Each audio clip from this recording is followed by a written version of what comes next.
Magandang umaga mga kaibigan, mga kapatid. Welcome back ulit sa ating channel.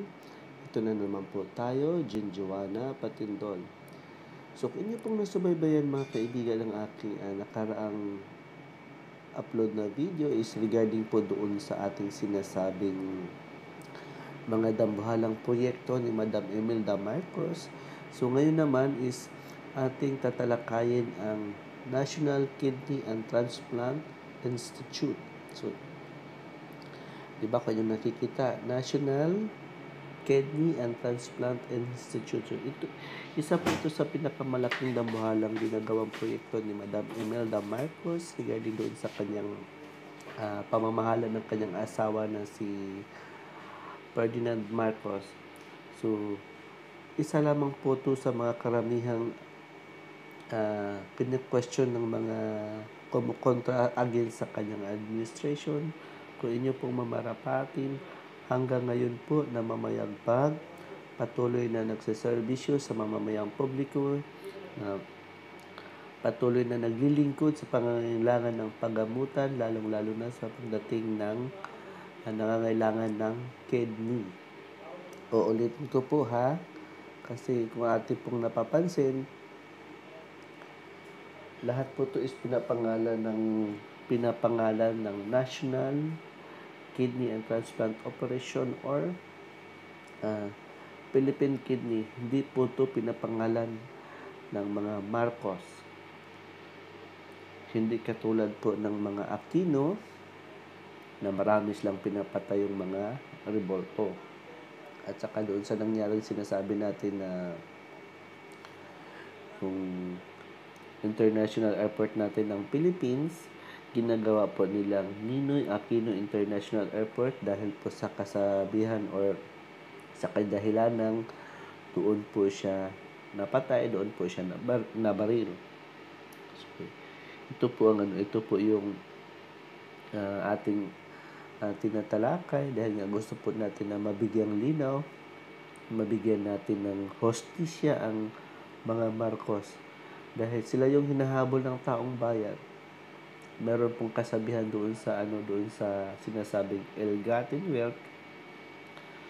Sana po is matauhan po tayo, magising po tayo sa katotohanan dahil ang mga Marcos po talagang walang ginagawa doon sa sinasabing pagnanakaw ng kaban ng bayan.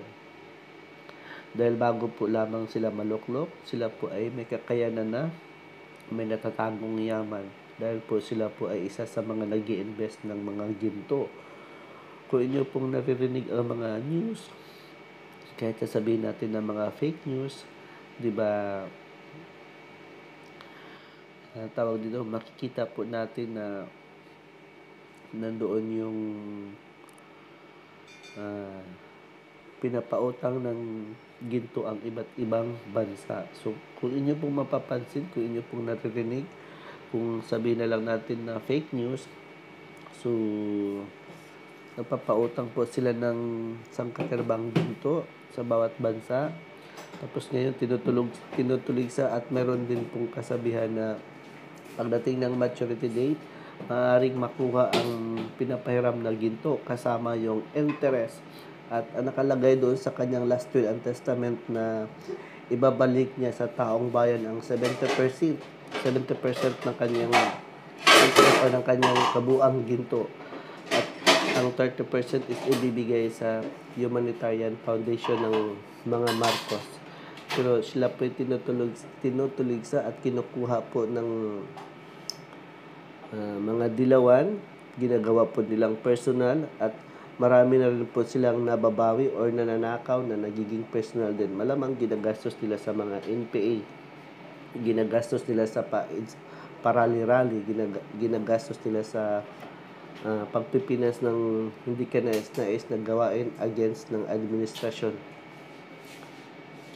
So, nakikita po natin ang kaibahan kung kaninong panunungkulan ang napakagandang layunin at intensyon ng mamamayang Pilipino.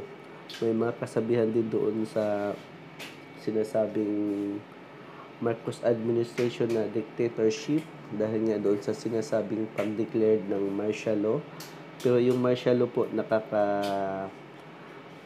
nagkaroon po siya ng security at saka para po maprotektahan ang taong bayan. Meron po kayong mga video clips na napapanood sa mga sinasabi ni Marcos na matagal na siyang nagpoprotekta sa pamahalaang sa mamamayang Pilipino. Hindi niya kayang sirain ang kapwa Pilipino. Nung siya po ay bumaba ng kanyang pwesto dahil po inagaw ng dilawan ulit na kahit naman hindi nananalo is pinoproklama talagang si Cory ang nananalo, kaya po siya napilitang bumaba para maiwasan po ang madugong insidente. Meron din po doong isang video na nagsasabi din po siya na huwag sasaktan yung mga nagmamarcha, nagrarally or mga yung sumasali sa mga tinatawag na It's a Revolution. Ano ba yung sinasabing huwag silang sasaktan? Tapos yung mayroon din po tayong isang video na napanood nung may pinapakiusap siya kay Pangulong Corazon Aquino na pagpatuloy sana ang nuclear power plant para makaahon sa kahirapan ang mamamayang Pilipino pagdating sa electricity. Pero nabulag ang taong bayan dahil sa sinasabing nakakasama sa ating kapaligiran, lalong-lalo na sa mga mamamayang Pilipino, lalong-lalo na sa mga individual. So, kita nyo naman na kung ano ang kanyang layunin, kung ano ang kanyang mithiin. Sayang lang dahil kung inyong nakikita po ang iilan sa mga balibalita sa nuclear power plant, napakagandang sistema sana, napakagandang pagkatayo, napakagandang foundation, pero anong nangyari? Nakatiwangwang lang. Sana kung maupo man si BBM, kung may pagkakataon na magamit at mabuksan para mapakinabangan, sana maitutuloy. At hindi lang doon sa nuclear power plant, kung papalarin na kung maupo si BBM, at kung sinasabi na mayroong last will and testament ang kanyang tatay na maisakatuparan ang kanyang habilin na makukuha ang lahat ng mga ginto kasama ang interest at maibalik sa taong bayan. Sana para maranasan ng mga mamayang Pilipino na hindi na magkanda hirap-hirap. At kung ito'y maibalik, hindi isang tao lamang ang gustong mabawi para sa sariling kapakanan, para sa personal na interest, hindi iniisip yung mamamayang Pilipino. Kaya kung inyo pong napapansin, yung pagkaupo ni President Duterte Marcos, meron po siya nagawang project na mismo ang Manila Bay na nagawa po niyang palinisan, nagawa po niyang ipaayos. So, kita nyo naman ang kaibahan ng mga panunungkulan ng mga magaling na public servant. So, kung inyong makikita nga, balik tayo dito sa ating sinasabing bigating project ni Madam Imelda Marcos. Isa lamang po ito, nauna na po natin diniscuss ang Philippine Heart Center. Sabi ko nga, pinapangalan sa ating bansang Pilipinas, Philippine Heart Center. Kumpara naman po sa ating international airport, ito po ay sinasabing personal interest dahil nga pinapangalan sa Ninoy Aquino International Airport. Parang wala naman siyang kahulugan, parang ang sinasabi doon na saan ang hustisya ng mga Marcos. Dahil sila yung pinagbibintangang magnanakaw, mandarambong. Kung sakaling magnanakaw man at saka mandarambong, makikita nyo pa kaya itong mga project ni Imelda Marcos ngayon? Napakatitibay. Nakakaalam po ang mga project naman ni Madam Imelda ni Corazon Aquino, pati yung kanyang anak. Parang kapag sila ang nakaupo nandyan, kapag sila ang hindi nakaupo, nawawala ang kanilang mga project dahil hindi pulido ang pagkagawa, hindi maganda ang pagkagawa. Hindi katulad nitong project ni unang ginang. Kita nyo naman ngayon, hanggang ngayon napapakinabangan pa. So, iilan lamang po ito sa mga katibayan na napakagandang nagawa ng Administrasyong Marcos. At saka, sana po sa inyong masubaybayan ng ating pagbibigay konting kaalaman, konting informasyon. Kayo na po bahalang maghusga kung fake news man to. Kasi kung inyo pong nakikita, kung inyo pong nasubaybayan ng ating pag-share ngayon, maaari pong makarelate kayo, makaintindi kayo, lalong-lalo na kung kayo po ay nakaranas ng panunungkulan ni President Marcos na nagbibigay siya ng mga Nutriban, mga libreng pakain sa mga mag-aaral, libreng patinapay. Ang abutan ko is yung powdered milk na talagang linggo-linggo or buwan-buwan na pinamimigay. Parang sako-sako pa or kilo-kilo kasi yun ang naabutan ko sa kanyang panahon ng panunungkulan. Nung nagkamalay na ako, yun ang sumunod na si Aquino na nagkakagulo-gulo na. Tapos ayun na nagsilabasan ng lahat ng mga issue.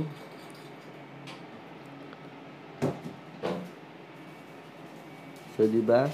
Ito yung isa lamang po to sa pagpapatunay na maraming nagawa ang administrasyong Marcos. Kasi nga, di ba, sabi natin dito sa kanyang proyekto na matibay ang pagkagawa at hanggang ngayon, patuloy pa rin na nanidilbihan, nanunungkulan sa kanyang pangangailangan sa paggamutan, lalong-lalo na sa heart center at saka itong sa kidney center. Sabi ko is pinapangalan ng bansang Pilipinas, hindi pinapangalan kay Marcos. Tapos sabi ko nga doon sa una nating pag-share doon sa heart plant, yung sa sinasabing heart center, unang-una ang nagka-question or ang nagtatanong is yung mga Aquino, pero sino ang talagang nakikinabang din? Ang mga Aquino, dahil nga doon sa nagkaroon siya ng sakit sa puso, doon siya nakapermi sa sinasabing Heart Center of the Philippines. Tapos kinakausap pa sila ng unang ginang na kung gusto magpagamot sa ibang bansa, with all the support sa ating unang ginang at saka sa presidente, pero binabaliktad ang sitwasyon. Fake news man, planado man, inside job man. So, kung atin pong napapansin,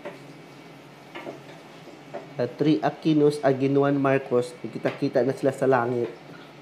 Doon na sila magkakatalo-talo.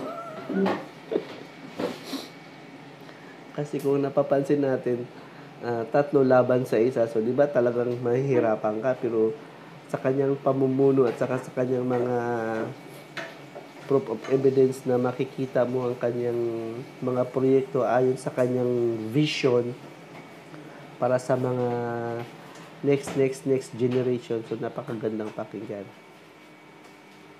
At atin po talagang nakikita.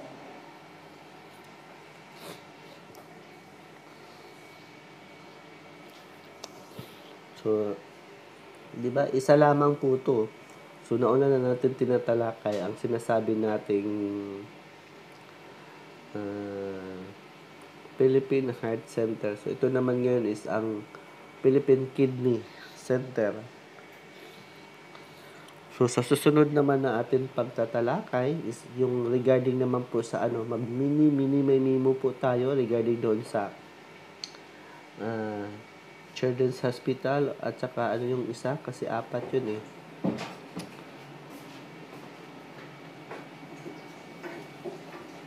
Heart Center, Kidney Center, Lung Center at saka ano pa yung isa?